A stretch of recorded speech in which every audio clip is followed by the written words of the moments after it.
నమస్తే welcome to focus. Bharat Pakistan మధ్య ఉద్రిక్తతలు పతాక స్థాయికి చేరుకుంటున్నాయి. ఇరు దేశాల మధ్య 1971 నాటి యుద్ధ పరిస్థితులు నెలకొన్నాయా అంటే అవును అనే సమాధానం వినిపిస్తోంది. ఈసారి పాకిస్తాన్కు గట్టిగా బుద్ధి చెప్పాలని భారత్ నిర్ణయించుకోవడమే దీనికి కారణం.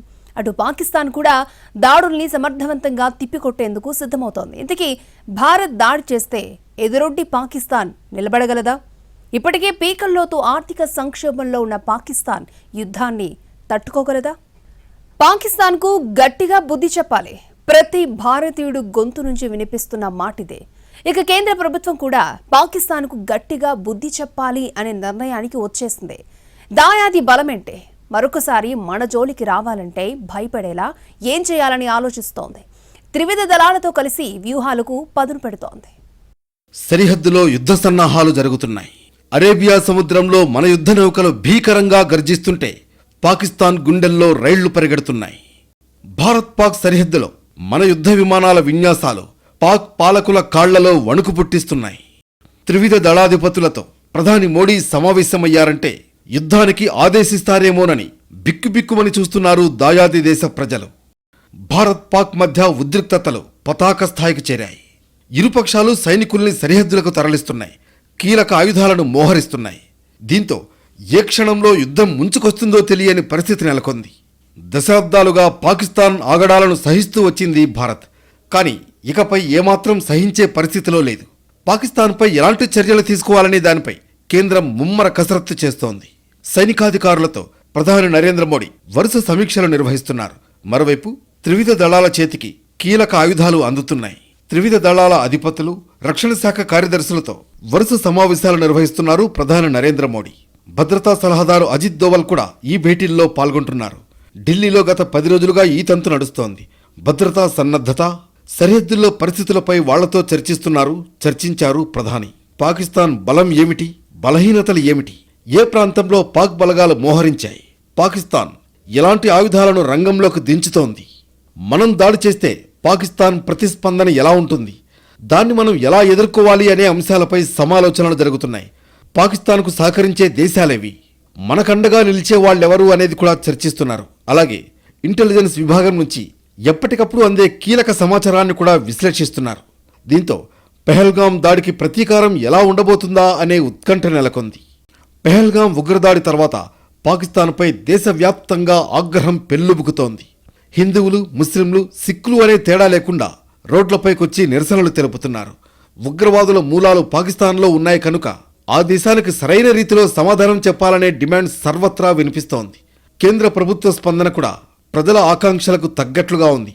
ప్రజలు కోరుకుంటున్నది ఖచ్చితంగా జరిగి తీరుతుందని స్వయంగా రక్షణ మంత్రి రాజ్నాథ్ సింగ్ స్పష్టం చేశారు. मैं आपको आश्वस्त करना चाहता हूं कि प्रधानमंत्री मोदी जी के नेतृत्व में जैसा आप चाहते हैं वैसा होकर रहे. బుధవారం 244 జిల్లాల్లో మాక్ డ్రిల్స్ జరగనున్నాయి. దాడుల సమయంలో భద్రతా చర్యలపై పౌరులకు శిక్షణ ఇవ్వనున్నారు. శత్రువు వైమానిక దాడులకు తెగబడితే ఎలా తప్పించుకోవాలి, ఎలాంటి ప్రదేశాల్లో దాక్కోవాలి వంటి అంశాలపై ప్రజలకు అవగాహన కల్పించాలని పేర్కొంది. 1971 తర్వాత ఈ తరహా మాక్ డ్రిల్కు కేంద్రం సిద్ధం కావడం ఇదే తొలిసారి. మరోవైపు రాష్ట్రాలు, కేంద్రపాలిత ప్రాంతాలతో హోంశాఖ కార్యదర్శి ప్రత్యేకంగా సమావేశం కానున్నారు. యుద్ధం వస్తే పరిస్థితి ఎలా ఉంటుందో తెలియదు. ప్రతిసారి అది ఏకపక్షంగా సాగదు. శత్రువు చావుదెబ్బ తినే ముందు తన శక్తినంతా వినియోగిస్తాడు. పాకిస్తాన్ తన వద్ద గల అన్ని రకాల ఆయుధాలని వినియోగించే అవకాశం ఉంది. తమ వద్ద అణ్వాయుధాలు ఉన్నాయంటున్నారు పాక్ పాలకులు. దానిని కేవలం మేకపోతు గాంభీర్యంగా తీసిపారేయడానికి వీల్లేదు. అందుకే పాకిస్తాన్ అణుక్షిపణుల్ని ప్రయోగిస్తే వాటిని గగనతలంలోనే ధ్వంసం చేసే వ్యవస్థలను కీలక ప్రాంతాల్లో మోహరిస్తుంది భారత్. పెహల్గాం ఉగ్రదాడికి ప్రతీకారంగా భారత్ ఖచ్చితంగా సైనిక చర్య చేపడుతుందని పాకిస్తాన్ గట్టిగా నమ్ముతోంది. భూమి, ఆకాశం, సముద్రం ఈ మూడింట్లో ఎటునుంచి వచ్చి ఎక్కడ విధ్వంసం సృష్టిస్తుందోననే భయాలు దాయాదిని వెంటాడుతున్నాయి. దీంతో తమ మిత్ర దేశాల సాయం కోరుతోంది. పాకిస్తాన్కు అండగా నిలుస్తున్న టర్కీ తమ యుద్ధనౌకను ఒకదాన్ని పంపింది. ప్రస్తుతం కరాచీ తీరంలో టర్కీ యుద్ధనౌక టీజీసీ బుయుకడా గస్తీ నిర్వహిస్తోంది. సబ్మెరైన్ల ఉనికిని పసిగట్టి వాటిని ధ్వంసం చేయగల సత్తా బుయుకడా యుద్ధనౌకకు ఉంది. భారత్ సబ్మెరైన్లు చాప కింద నీరులా తమ తీరానికి చేరుకుని మెరుపు దాడి చేయవచ్చని పాకిస్తాన్ భయపడుతోంది. ఈ కారణంగానే టర్కీ నుంచి బుయుకడా యుద్ధనౌకను రప్పించింది. భారత్ మెరుపు దాడి చేస్తే ఎలా ఎదుర్కోవాలి, భారత్ బలగాలను ఎలా నిలువరించాలనేది పాకిస్తాన్కు పెద్ద సవాల్గా మారింది. అయితే దాడుల నుంచి తప్పించుకోవడానికి రెండో ప్రపంచ యుద్ధం నాటి ప్రయత్నాలపై ఫోకస్ పెట్టింది పాకిస్తాన్.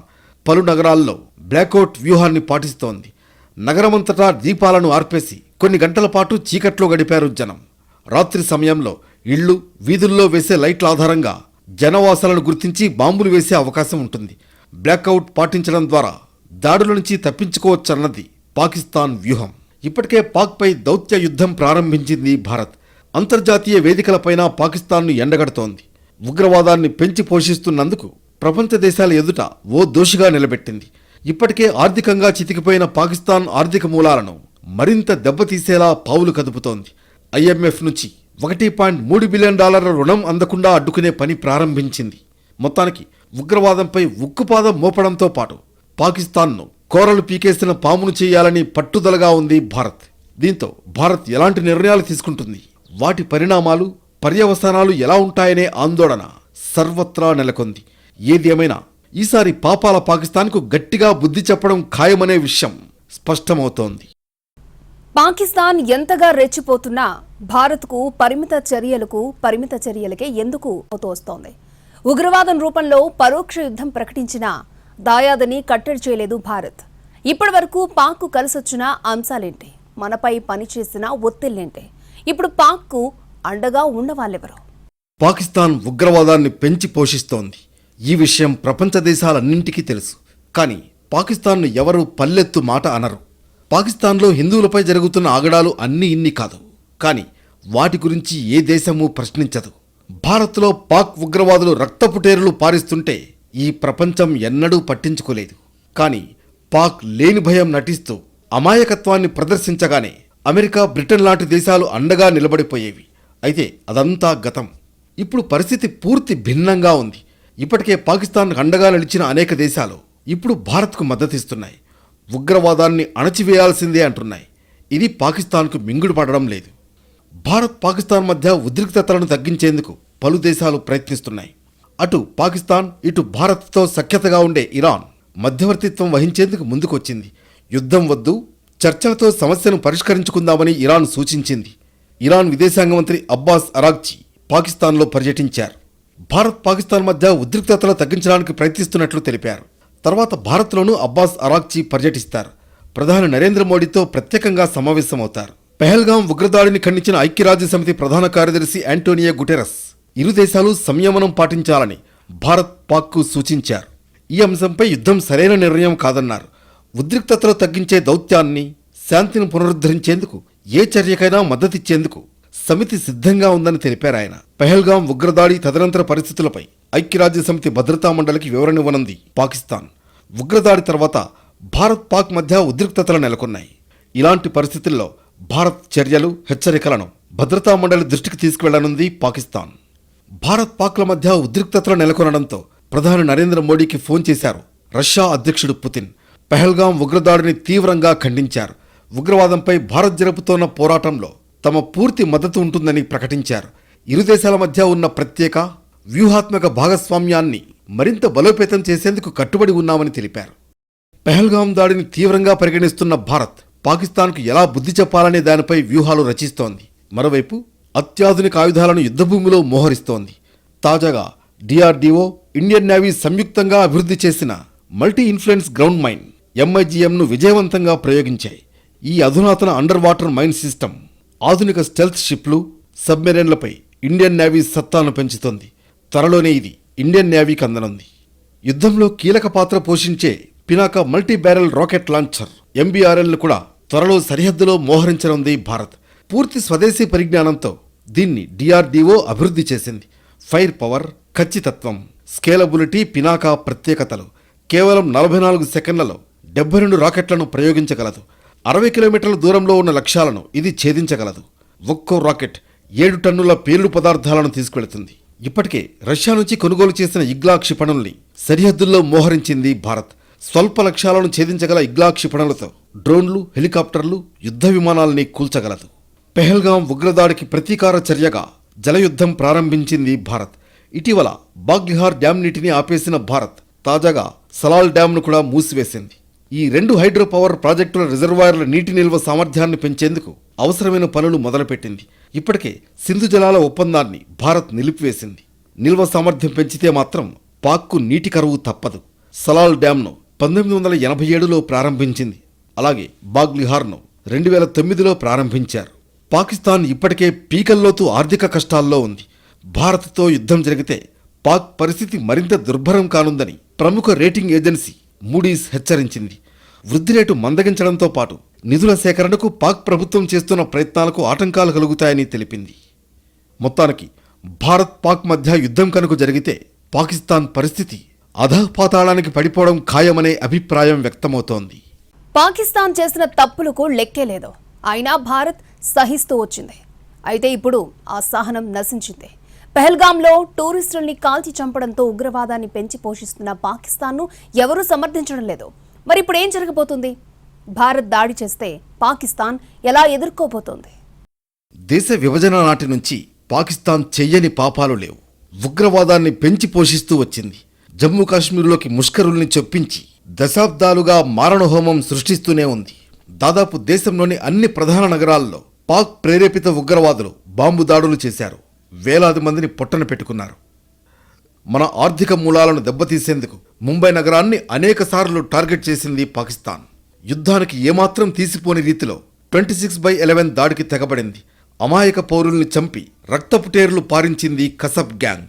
పుల్వామాలో సైనికుల కాన్వాయ్ లక్ష్యంగా ఆత్మాహుతి దాడి జరిపింది. విమానాల్ని హైజాక్ చేసి మన జైళ్లలో ఉన్న ఉగ్రవాదుల్ని విడిపించుకుంది. తర్వాత కాలంలో వాళ్లు పాకిస్తాన్లో స్వేచ్ఛగా తిరుగుతూ ఉగ్రమూకలకు శిక్షణ ఇస్తున్నారు. పాకిస్తాన్ ఇన్ని దారుణాలకు తెగబడితే మనం ఎలా స్పందించాం? పెహల్గాం ఉగ్రదాడి తర్వాత ప్రతి ఒక్క భారతీయుణ్ణి వేధిస్తున్న ప్రశ్న ఇదే. ఇరు దేశాల మధ్య యుద్ధం జరిగే స్థాయిలో ఉద్రిక్తతలు చోటు చేసుకున్న తర్వాత సద్దుమణిగాయి. దీంతో మరోసారి మరో చోట ఇంకో రూపంలో దాడి చేయడం పాకిస్తాన్కు అలవాటుగా మారిపోయింది. యువకుల్ని మచ్చిక చేసుకుని వాళ్లను ఉగ్రవాదులుగా తయారు చేసి భారత్లోకి పంపి దాడులు చేయిస్తోంది పాకిస్తాన్. అయితే ఉగ్రదాడులు జరిగిన ప్రతిసారి మన దేశంలో 2-3 రోజులు హడావుడి నడుస్తుంది. తర్వాత అంతా సైలెంట్ అయిపోతున్నారు. దీంతో పాకిస్తాన్ మళ్లీ ఉగ్రదాడులకు తెగబడుతోంది. తాము ఏం చేసినా భారత్ ప్రతిస్పందన పెద్దగా ఉండదనే అభిప్రాయం పాకిస్తాన్లోని సైనికాధికారుల మనసులో నాటుకుపోయింది. ఆ ధీమాతో పెహల్గాం ఉగ్రదాడికి కూడా కుట్ర పన్నారు. ఈసారి వ్యూహాత్మకంగా పర్యాటకుల్ని టార్గెట్ చేసింది పాకిస్తాన్. భారత్ నుంచి కాశ్మీర్ను వేరు చేయాలంటే బయట వాళ్ళెవరూ ఆ ప్రాంతానికి రాకుండా కట్టడి చేయాలన్నది పాక్ ప్లాన్. దీనిలో భాగంగానే ఇటీవల కాలంలో పర్యాటకులు ఎక్కువగా వస్తున్న కాశ్మీర్లోని మినీ స్విట్జర్లాండ్గా పిలిచే బైసరన్ వ్యాలీని టార్గెట్గా ఎంచుకుంది. పాకిస్తాన్ సైన్యానికి చెందిన స్పెషల్ సర్వీస్ గ్రూప్లో శిక్షణ పొందిన వాళ్లను రంగంలోకి దించింది. వాళ్లకు అత్యాధునిక ఆయుధాలను సమకూర్చింది. పహల్గాంలోని బైసరన్ వ్యాలీలో అత్యంత పాశవికంగా ప్రవర్తించారు పాక్ ప్రేరేపిత ఉగ్రవాదులు. ముస్లింలను విడిచిపెట్టి హిందువులను కుటుంబ సభ్యులు ఎదుటే కాల్చి చంపారు. పైగా వెళ్లి మీ మోడీకి చెప్పండి అన్నారు ఉగ్రవాదులు. దీన్ని బట్టి మనల్ని నిస్సహాయులుగా పాక్ ఉగ్రవాదులు భావిస్తున్నారో అర్థం చేసుకోవచ్చు. పెహల్గాం దాడి తర్వాత పాక్ను సమర్థించే వాళ్లు మచ్చుకైనా కానరావడం లేదు. పాకిస్తాన్కు గట్టిగా బుద్ధి చెప్పాలనే డిమాండ్ గట్టిగా వినిపిస్తోంది. మరోసారి మనపైకి ఉగ్రవాదుల్ని ఎగదొయ్యాలనే ఆలోచన చేయాలన్నా దాయాది వెన్నులో వణుకు పుట్టేలా సమాధానం చెప్పాలంటున్నారు జనం. ఢిల్లీలో ప్రస్తుతం వాతావరణం వేడెక్కుతోంది. పరిస్థితి చూస్తుంటే యుద్ధం తప్పదేమో అనే సందేహం కలుగుతోంది. దీంతో పాకిస్తాన్ జాగ్రత్త పడుతోంది. సరిహద్దు వెంబడి ఏర్పాటు చేసిన ఉగ్ర శిక్షణ కేంద్రాలను ఇప్పటికే మూసివేసింది. అక్కడ ట్రైనింగ్ తీసుకుంటున్న ఉగ్రవాదుల్ని సురక్షిత ప్రాంతాలకు తరలించింది. ఇప్పుడు కొత్త డ్రామాలు మొదలుపెట్టింది. నియంత్రణ రేఖ వద్ద ఉగ్రస్థావరాలు ఏవీ లేవని చెప్పడానికి నానా అవస్థలు పడుతోంది పాకిస్తాన్. నియంత్రణ రేఖ వద్దకు స్థానిక అంతర్జాతీయ జర్నలిస్టులను తీసుకువెళ్లారు పాకిస్తాన్ సమాచార ప్రసార మంత్రి అతావుల్లా తరార్. కొన్ని లొకేషన్లు చూపించి వాటిని భారత్ ఉగ్ర క్యాంపులు అంటుందని తెలిపారు. కానీ అవన్నీ సాధారణ పౌరుల ఇళ్లన్నారు. భారత్ నిరాధార ఆరోపణలుగా కొట్టిపారేసే ప్రయత్నం చేశారాయన. పెహల్గాం ఉగ్రదాడి తర్వాత అతావుల్లా తరార్ చేస్తున్న హంగామా మామూలుగా లేదు. 36 గంటల్లో భారత్ సైనిక చర్య చేపట్టబోతోందని గగ్గోలు పెట్టారు. తర్వాత భారత్ వైమానిక దాడి చేయబోతోందని హంగామా సృష్టించారు. ఇప్పుడు సరిహద్దులో అసలు ఉగ్ర శిబిరాలే లేవంటూ కొత్త రాగం అందుకున్నారు. ఓవైపు భారత్ దాడి చేయబోతోందంటూ గగ్గోలు పెడుతున్న పాకిస్తాన్, మరోవైపు భారత్ ప్రతీకార చర్యలను దీటుగా ఎదుర్కొంటామంటూ బీరాలు పలుకుతోంది. భారత్ తమ దేశంపై ప్రతీకార చర్యలకు పాల్పడితే దానికి తగిన రీతిలో బదులిస్తామన్నారు పాక్ ఆర్మీ చీఫ్ అసీం మునీర్ తాము ప్రాంతీయ శాంతికి కట్టుబడి ఉన్నామని, జాతీయ ప్రయోజనాలను, తమ దేశ సమగ్రతను కాపాడుకోవడానికి తమ సైనికులు సిద్ధంగా ఉన్నారంటూ మేకపోతు గాంభీర్యాన్ని ప్రదర్శించారు. మొత్తానికి ఇప్పుడు పాకిస్తాన్ ఎన్ని వెర్రి వేషాలు వేసినా భారత్ దాడి నుంచి తప్పించుకోలేదని విషయం స్పష్టమవుతోంది. సహనానికి కూడా ఓ హద్దు ఉంటుందని, మా సహనం నశించిందంటోంది భారత్. అయితే భారత్ ప్రతీకార దాడి ఎలా ఉండబోతోందన్నదే ఉత్కంఠ రేపుతోంది. గతంలో surgical strike, Balakot air ride వంటి పరిమిత దాడులతో సరిపెట్టింది భారత్. వాటి వల్ల పాకిస్తాన్కు పెద్దగా నష్టం జరిగిందేమీ లేదు. పోయిందల్లా ఓ 10 మంది ఉగ్రవాదులే. ఇక ఉగ్రవాదుల ఆర్థిక మూలాలపై ఎలాంటి ప్రభావం పడలేదు. ఈసారి పాకిస్తాన్కు బుద్ధి వచ్చేలా, ఉగ్రవాదుల పీచమణిగేలా భారత్ చర్యలు తీసుకోవాలనే డిమాండ్ వినిపిస్తోంది. మోడీ సర్కార్ కూడా ఆ దిశగానే అడుగులు వేస్తోంది.